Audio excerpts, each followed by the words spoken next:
તો જય માતાજી અને સ્વાગત છે તમારું બધાને આજના નવા બ્લોગમાં। તો તમને એમ થતું હશે ને કે શરૂઆતમાં જ કેમ મોઢું બગાડે છે, તો એવું નથી।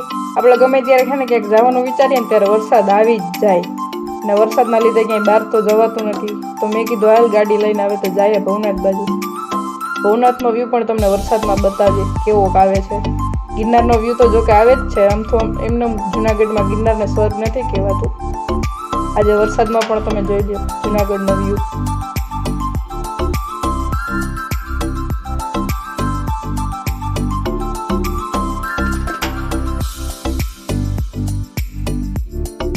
મંદિરના દર્શન પણ કરી લેજો।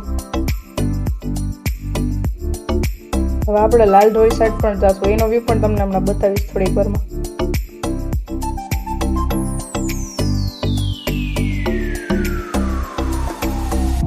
જરાક કોમેન્ટમાં કહી દેજો તો કે તમે લાલઢોરી ગયો કે નવું ભવનાથ ગયો હો। અમારે તો બધે લાલઢોરી જ કહી છે।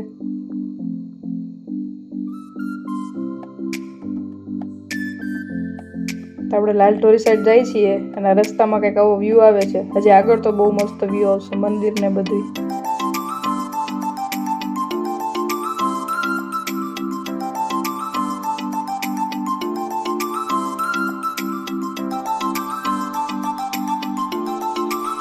તો આપણે મંદિર સાઈડ પહોંચી ગયા છીએ, જોઈ શકો એનો વ્યૂ।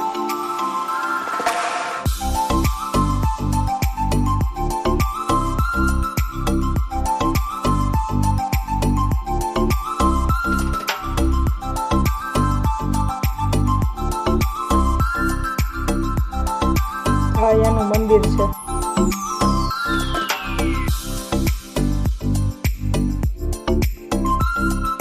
અને હવે રાત પડી ગઈ છે અને હવે આપણે અહીંથી જાશું હવે ઘરે। રાતમાં જો કે ટ્રાફિક તો હોય જ છે અમારા ભવનાથમાં।